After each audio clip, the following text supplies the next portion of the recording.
Hello दोस्तों, नमस्कार। मेरा नाम है राकेश पुरी गोस्वामी और मैं स्वागत करता हूँ आपका विजिट ऑल इंडिया में। तो मैं अभी हूँ उत्तराखंड में, जैसा कि आपने मेरी पिछली वीडियो में देखा है। देखो, बोला नहीं जा रहा, मैं जहाँ पर मैं इस टाइम हूँ ना, मैं पहाड़ के ऊपर हूँ। यहाँ पे ऑक्सीजन लेवल भी काफ़ी कम है और ठंड इतनी ज़्यादा है कि मतलब बोला भी नहीं जा रहा है, पूरा हाथ पैर काँप रहे हैं। तो बहुत ज़्यादा ठंड है, इसको एडजस्ट कर लेना। मेरा जो मैं जैसे ही बोल रहा हूँ सुन लेना, एडजस्ट कर लेना, वो आपके ऊपर है। देखो मेरे पीछे देखो एक बार, कितना बड़ा पहाड़ मतलब बर्फ़ का है, ये आपने वीडियो में देखा भी होगा। तो मैं इस वीडियो में बताने वाला हूँ कि मेरा यहाँ तक आने में और मैं जैसे जाऊँगा तो मेरा मनी खर्चा कितना हुआ है। तो ये मैं आपको बताने वाला हूँ। जब आप आओगे तो आपको इससे एक्सपीरियंस हो जाएगा कि आप कितने पैसे लेकर आएँ या कितने एक्स्ट्रा लाएँ। तो सबसे पहले मैं आया था हरिद्वार पहुंचने के लिए मैंने 156 रुपये की टिकट बुक की थी। मतलब ट्रेन से आया था मैं और 156 रुपये की वो टिकट थी मेरी। फिर मैं हरिद्वार में मैंने एक रात के लिए स्टे किया।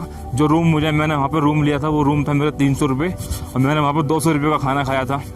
तो 300, 200, 500 रुपये मेरे रुकने के और खाने के हो गए। 156 रुपये मेरी यहाँ तक मतलब हरिद्वार तक आने का किराया हो गया।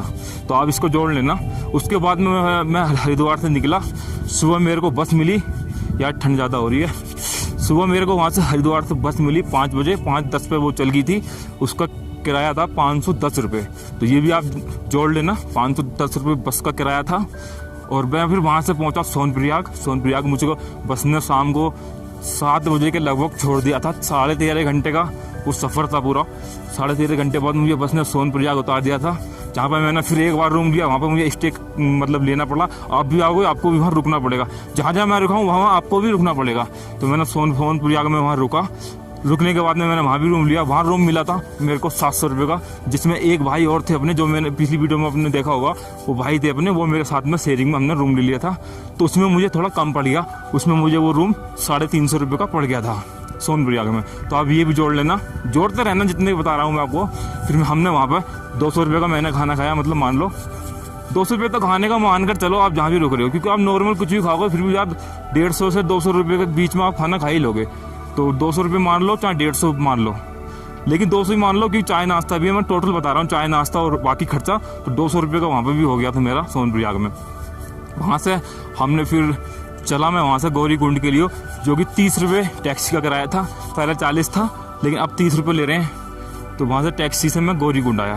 1 मिनट यहीं रुक जाओ। आज सुबह से काफ़ी देर के बाद में, मतलब कई घंटे हम यहाँ पर 1-1.5 घंटा हो गया। उसके बाद में सुबह से हम जैसे निकले ना, धूप निकली। अब पहाड़ से ऊपर सूरज आया, बड़ा अच्छा लग रहा है यार। मैं आपको दिखाऊंगा चलो वीडियो में। तो पहले सुन लीजिए। फिर मैं टैक्सी से वहाँ गौरीकुंड आ गया। गौरीकुंड का किराया था आने का सोनप्रयाग से 30 रुपये। तो अब ये भी जोड़ लेना। गौरीकुंड से हमने अपनी यात्रा शुरू कर दी थी। तो पूरी यात्रा में जब मैंने कर रहा था, तो वहाँ से हमने गौरीकुंड में जो हमने खाए थे, परामठे खाए थे, जो कि वो परामठा मेरे को पड़ा था 65 रुपये। जो चाय भी थी और परामठा था 50 रुपये का, और चाय भी पी थी। नहीं, 40 रुपये का परामठा था और चाय पी थी। तो लगभग मेरे को 65 रुपये का पड़ा था शायद वो परामठा, नाश्ता वहाँ का गौरीकुंड में जो किया था। फिर मैं ऊपर आया, मैंने ऊपर एक बार फिर से परामठा खाया था, जो मेरे को 50 रुपये का पड़ा, 50 रुपये का पड़ा था। ये आप जोड़ते रहना, आपको एक्सपीरियंस हो जाएगा इस चीज़ से। मैं इसलिए आपको बता रहा हूँ, ये वीडियो बहुत आपके लिए लाभदायक है। इसको आखिरी तक जरूर देखना, एक लाइक कर देना।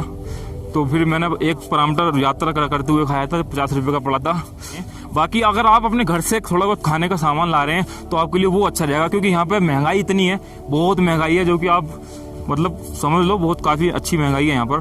तो आप घर से ले आओ तो वो अच्छा है। फिर मैंने पूरी यात्रा की। उसके बाद में चलो छोटा मोटा खर्चा छोड़ दियो, कोई दिक्कत नहीं। फिर मैं आ गया केदारनाथ में हमने नाइट तक मैं पहुँचा था यहाँ, मतलब नाइट समझ लो 3-4 बज गए थे आते आते। फिर हमने यहाँ नाश्ता किया था। 150 रुपये की एक प्लेट थी, वो हमने खाई थी। 150 रुपये का मैंने यहाँ आगे प्लेट खाई, जो कि फिर हमने यहाँ खाना खाने के बाद मैंने फिर यहाँ रूम लिया था। और रूम था अपना 700 रुपये का भी यहाँ रूम मिला था, जिसमें हम दो थे। तो ये भी मेरे को शेयरिंग में पड़ गया था। तो ये भी जो है 350 रुपये का मेरे को पड़ गया था। तो आप जोड़ लेना, 350 रुपये का यहाँ भी पड़ गया था। और खाने का आप 150-200 फिर जोड़ लेना, यहाँ रुकोगे आपको फिर सुबह को मतलब रात को भी हमने स्टे कर लिया, रात को सोए, रात को भी मैंने आरती की आपको दिखाई थी, पूरी वीडियो आपने देख ली होगी। जैसे जैसे मैंने आरती करी मतलब आरती देखा मंदिर वगैरह आपको मैंने पूरा दिखा दिया था। अब सुबह को क्या, अगर आपको सुबह को भी यार नाश्ता वगैरह तो यहाँ भी करना पड़ेगा, जब आप उतरोगे तब भी आपको खाना वहाँ खाना पड़ेगा। ये आप जोड़ लेना 200 रुपये तो मिनिमम मान के चलना, 150 से 150 रुपये जब भी आप खाना खाओगे इतना तो उठेगा ही उठेगा। तो अब ये वीडियो आपको आप समझ में आ गई होगी कि मेरा कितना खर्चा हो गया है। और मैं आपको बता दूं टोटल खर्चा, मतलब मैं आपको बताऊं तो आप अगर ला रहे हो ना खर्चे के हिसाब से आपके 4,000 रुपये टोटल यहाँ पर उठ जाएंगे। टोटल 4,000 रुपये लगभग आपके यहाँ खर्च हो जाएंगे। इसलिए आप आए तो 2,000 रुपये 2,000 रुपये आप एक्स्ट्रा लेकर आएँ। 6 से 7,000 रुपये आप कैरी करके लाएं घर से ही, जिससे आपको दिक्कत ना आए। 6-7,000 रुपये लाएंगे तो आपको बिल्कुल दिक्कत नहीं आएगी, क्योंकि 4 से 4,500 रुपये आपके यहाँ उठने ही उठने हैं। 4,500 रुपये लगभग 4 से 45,000 4,000 से लेकर 4,500 रुपये तक आपको यहाँ खर्च हो जाएंगे आने और जाने में, अगर आप दिल्ली से आ रहे हो तो। बाकी आप थोड़े बहुत एक्स्ट्रा जरूर लेकर आएँ, 2 से 3,000 रुपये एक्स्ट्रा भी रखना, क्योंकि कभी भी यहाँ कुछ हो सकता है, क्योंकि यहाँ अपने बाहर निकलते हैं तो बाहर कुछ भी हो सकता है कभी भी, तो इस बात का आप ध्यान रखना।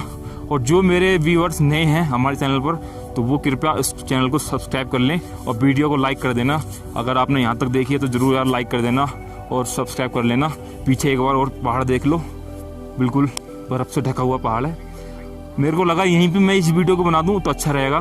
तो चलिए इस वीडियो को लाइक कर देना, मैं दोबारा बोल रहा हूं। और जब तक के लिए अपना ध्यान रखना, सुरक्षित रहना, अपने परिवार का ध्यान रखना। नमस्कार, धन्यवाद।